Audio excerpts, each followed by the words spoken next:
Om Shanti. Welcome to आपके अपने channel meditation lab, जिसे आप अपनी आत्मा को परमात्मा के ज्ञान खजाने से भरपूर करने के लिए अपनी इस आध्यात्मिक यात्रा पर उन्नति के लिए चैनल से जुड़ सकते हैं। खुशी और उमंग से जुड़े वीडियोस को प्राप्त कर सकते हैं। अभी चैनल पर अव्यक्त मुरली सीरीज़ चल रही है 1973 की, जिसके मुख्य पॉइंट्स हम देख रहे हैं। और आज हमारे सामने 23 जून की मुरली है, जिसका टाइटल है अलौकिक खजाने के मालिक। बाबा ने आज तो बहुत स्ट्रिक्टली कई सारे राज खोल दिए हैं, और सच में ये रूप देख सकते हो कि बिल्कुल बाप का रूप। जैसे जब बच्चे सही से नहीं चल रहे होते हैं ना, तो बाप को कभी कभी डांट भी लगानी पड़ती है, या एक तरीके से कहें कि अपना थोड़ा सा कठोर रूप दिखाना पड़ता है। तो वो भी आप कह सकते हो कि मतलब अभी तक देखो बाबा क्या कहते हैं कि अपने आप को आप लोग कौन सा टाइटल देते हो, मास्टर सर्वशक्तिमान। तो बाबा ने कहा कि जैसे देवताओं के लिए ये गायन है ना कि अप्राप्त कोई वस्तु नहीं देवताओं के खजाने में, ऐसे क्या ब्राह्मणों का भी गायन है कि अप्राप्त नहीं कोई शक्ति ब्राह्मणों के खजाने में। बाप का नाम क्या है? ऑलमाइटी अथॉरिटी, यानी कि सर्वशक्तिमान। यानी कि जो बालक हैं तो वो भी तो उस खजाने के मालिक हैं, तो बालक सो मालिक। तो बाबा कहते हैं कि जो सारे खजाने बाप के पास है तो वो तो आपके पास भी तो है ना, तो आपके पास कैसे है प्राप्ति हो सकती है? तो फिर और ये जो बाबा के पास जाके हम क्या बोलते हैं कि थोड़ा सा मदद कर दो, थोड़ी सी माया से हार खा जाते हैं, तो यहाँ पर हमारी हेल्प कर दो, शक्ति दे दो, सहारा दे दो। तो बाबा बोलते हैं क्या कहा जाता है? ऐसे होता है कि देखो जो मालिक होता है वो तो हमेशा के लिए मालिक ही होता है ना, ऐसे थोड़ी ना होता अभी अभी मालिक अभी अभी भिखारी। ऐसे को मास्टर सर्वशक्तिमान कहेंगे? ऐसे होते हैं मास्टर सर्वशक्तिमान? बाबा ने पूछी ये चीज़ इस मुरली के अंदर कि बार बार तुम ऐसे रॉयल भिखारी क्यों बन जाते हो, क्यों? बाबा ने कहा क्या कहेंगे इस चीज़ को कि जैसे पता है भक्ति में क्या कहते थे देवताओं के आगे, आप तो सर्वगुण संपन्न हो और मुझ निर्गुण हारे में कोई गुण नहीं, हम तो नीच हैं, हम तो पापी हैं, हम ऐसे हैं, हम वैसे हैं। तो वैसे ही बाप के आगे मास्टर सर्वशक्तिवान टाइटल है ना ये हम बच्चों का, वो आके कहते हैं कि बाबा आप तो शक्तियों के सागर हो, मुझ में तो ये शक्ति नहीं है, निर्बल हूँ, खा लेता हूँ माया से हार। वैट संकल्प है ना, ये जो वेस्ट थॉट है पता नहीं क्यों इतने चलते हैं, कंट्रोल ही नहीं होते बाबा। मैं तो घबरा जाती हूँ विघ्नों से। तो बाबा बोल रहे क्या ये भक्ति की संस्कार नहीं है? वहाँ पे भी तो तुम ऐसे ही करते थे, उन देवताओं के आगे उनकी महिमा गा के अपने आप को नीचा दिखाते थे, और अभी बाप के सामने जाके अपने आप को नीचा दिखाते हो। तो एक बात ज़रा सोच के देखो, कौन सा दुनिया का भी ऐसा बाप होगा जो अपना बच्चा उसकी जाके नीचता स्वीकार करे और वो बहुत खुश होएगा, शाबाश बच्चे शाबाश, बहुत बढ़िया काम कर रहे हो। कौन सा ऐसा बाप है? और सोचो भगवान बाप जो कि हमें कह रहे हैं कि बच्चे सारे खजाने आपके पास हैं, सब कुछ दे दिया मैंने, तो सारे के सारे टाइटल बाबा ने हमको दे दिए, और उसके सामने जाके हम ये भिखारियों वाले काम करते हैं। तो बाबा ने इतनी मतलब सच में आँख खोल देने वाली बात है जो कि अंडरलाइन करने की। बाबा ने देखो क्या कहा, कड़े से कड़ा बाबा ने कहा कि बाप जो है जैसा है उसको वैसा न मानकर भावनावश सर्वव्यापी भी कहते हैं, और इसको भी आप बाप की इंसल्ट करते हो ना। मतलब बाबा को ना सर्वव्यापी शब्द ना एक गाली जैसा लगता है, गाली गाली, ये खुद बाबा के शब्द हैं, समझ रहे हो? और एक मुरली में तो बाबा ने ये कहा था, पता नहीं वो कौन सी मुरली थी, मतलब होश ठिकाने आ गए थे। उसके बाद तो सच बताऊँ बहुत सारे चिंतन के भी नए डायमेंशन खुल गए थे, क्योंकि कभी ना हम इन चीज़ों के ऊपर ध्यान नहीं देते। बाबा ने कहा था जिसने मुझे ना भक्ति में सर्वव्यापी कहा ना, एक एक से बदला लूँगा।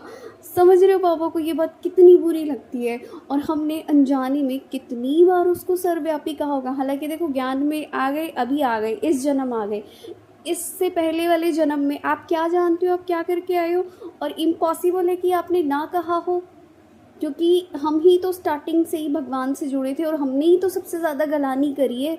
तो इतनी चीज़ों की आपको क्या लगता है हिसाब किताब वाली चीज़? सोचो इंसानों के साथ जो हम कर्म करते हैं उसके लिए तो हम बोलते हैं ये सज़ा वो सज़ा, समझो भगवान के साथ भी हमने बहुत सारे कर्म बना रखे हैं, उल्टे कर्म। और उसके लिए माफ़ियाँ कौन मांगेगा। अभी बाबा ना देखो डायरेक्ट मुरली में थोड़ी ना बोलेंगे। आप ये बताओ, हम कोई गलती करके आ चुके हैं, इशारे इशारे में किसी ने हमें समझा दिया है कि देख लो यहाँ पे कर रखी है तुमने गड़बड़। उसके बाद हम एक्सपेक्ट करते हैं कि बड़े ये लोग बोलते हैं कि आ जाओ हमसे आके माफ़ी मांगो, हमसे गलती मानो, हमारे सामने पश्चाताप करो। ऐसा ना कभी कोई नहीं कहता है, तो बाबा भी कभी नहीं कहेंगे। ये खुद के अंदर बुद्धि होनी चाहिए कि अगर इस तरफ इशारा दे दिया है, मैं अपने वो वाले कर्मों को काट लूँ, उनको ख़त्म कर लूँ और उनको।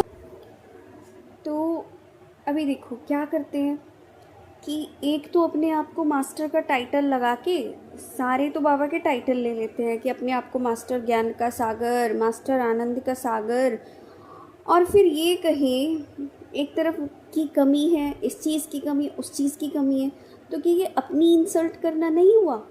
बाबा बोलते खुद ही खुद की इंसल्ट करना, क्या ये ब्राह्मणों का स्वमान है? समझो ज़रा, समझो, ये बहुत गहरी बात है और सच में इसके साइकोलॉजिकल लिंक हैं। मुरली बहुत ज़्यादा बड़ी हो जाएगी, इसलिए मैं यहाँ पे उसको नहीं ले जा सकती उस डायरेक्शन में। पूरा साइकोलॉजिकल इम्पैक्ट होता है अनवॉर्दीनेस का, और वही चीज़ें आत्मा फिर अट्रैक्ट करती है अपनी तरफ। बाबा बोलते हो कि इंसल्ट करते हो, अपनी तो करते हो, बाप की भी करते हो। कैसे? Point to be underline. Shiv Bhagwan watch, एक तो बाप जो दाता है स्वयं ही देने वाला है और किसी के कहने से देने वाला नहीं है, तो दाता को मनुष्य बनाना क्या ये इंसल्ट नहीं है? उसको सर्वव्यापी कह दिया कि सबके अंदर है वो, तो मेरे में भी भगवान और तेरे में भी भगवान, इसमें भी भगवान, उसमें भी भगवान, ठीक है, कुत्ता बिल्ली सूअर सब में भगवान। क्या ये इंसल्ट नहीं है दाता को मनुष्य बनाना? और हम ये तो बाबा मनुष्य वाली बात बोल रहे हैं, मैं कह रही हूँ कि सर्वव्यापी में तो हमने तो सब चीज़ों के अंदर बाबा को डाल दिया। बाबा बोले कहने से कौन करता है? मनुष्य। दूसरी बात, बाप को भी स्मृति दिलाने वाले बनते हो, बाप को भी याद दिलाते हो, बाबा आप तो ज्ञान के सागर हो ना, बाबा आप तो प्रेम के सागर हो, आप तो रहम दिलो। इससे क्या सिद्ध होता है? क्या क्या बाप को अपना कर्तव्य करना भूल गया है? क्या बाप को अपना कर्तव्य करना भूल गया है? क्या इसलिए आप बाप को स्मृति दिलाते हो कि बाबा आप तो मददगार हैं इसलिए मदद करना? बाबा बोलते इस कहने को क्या कहा जाए, क्या कहा जाए? अब सोचो तो ज़रा, भगवान आपसे ये क्वेश्चन पूछ रहा है कि मुझे याद दिला रहे हो तुम, मुझे नहीं पता मुझे क्या करना चाहिए, मुझे नहीं पता मैं किस लिए आया हूँ, मुझे याद दिलाओगे? मैं अपना कर्तव्य भूल गया हूँ, मुझे तो मनुष्य से भी गया गुजरा कर दिया तुमने इस हिसाब से, मुझे मैं जो हूँ जैसा मुझे उस रूप में तुम जानते नहीं। एक तरीके से बाबा ना आज बढ़िया से उलाने दे रहे हैं और सच में देने चाहिए। और हमारे ना एक एक के अभी तक खाली मुरली मुरली करके हम सुनते रहते हैं, हम पता नहीं जिस भी तरीके से सुनते हैं ना, एक एक को अपने दिल पे लेनी चाहिए ये बात कि बाबा क्या कह रहा है, उसके भाव क्या है, क्यों कह रहा है ये सब चीज़ें, और क्या सच में हमने इतना बुरा किया। मतलब हम लोग तो इंसानों को तो छोड़ दो, हम तो भगवान को भी नहीं छोड़ा हमने, उसको भी मतलब इस तरीके की चीज़ें क्रिएट कर दी हमने उनके साथ कि दूसरों को दुख देते हैं ये वो सब। हालांकि वो अभोक्ता है, वो नहीं आता इन चीज़ों में, लेकिन एक बार सोचो तो सही बाबा कैसे कैसे क्वेश्चन पूछ रहे हैं इस मुरली में हमसे। तो सच में इस मुरली को 2-3 बार आप रिवाइज करना प्लीज़। अभी मैं कोई नेक्स्ट पॉइंट नहीं ले रही हूँ इस मुरली में से, आगे भी पॉइंट्स है वो हम नेक्स्ट पार्ट 2 में देखेंगे।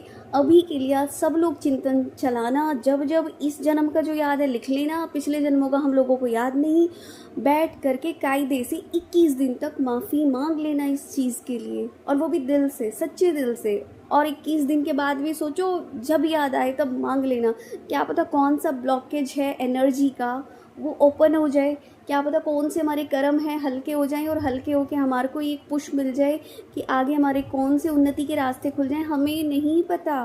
बिकॉज ये सारी चीज़ें एक दूसरे से अलाइंड है, एक दूसरे से कनेक्टेड है। हम नहीं जानते हमारी कौन सी स्थिति कहाँ पे रुकी है, किस वजह से अटकी पड़ी है, कौन सा हमारा पास्ट का विकर्म या कौन सा कर्म है जो हमें आगे बढ़ने से या फिर हमारे पुण्य के खाते को जमा होने से या फिर एक रुक सी गई है ना वो उन्नति, हम नहीं जानते।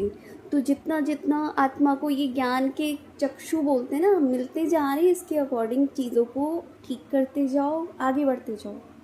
तो ये थी आज की मुरली। जो भी चैनल पे नए आए हैं चैनल को लाइक शेयर सब्सक्राइब कर दीजिए ताकि आप जुड़े रहें, आपको मिलती रहे मुरली टाइम से, और अपनी आत्मा को एक तरह से झंझोड़ सकें हम। तो जितना ज़्यादा हो सके आप शेयर कीजिए दूसरों से भी, क्योंकि ज्ञान बांटने से बढ़ता है, पुण्य है ये भी आपके लिए।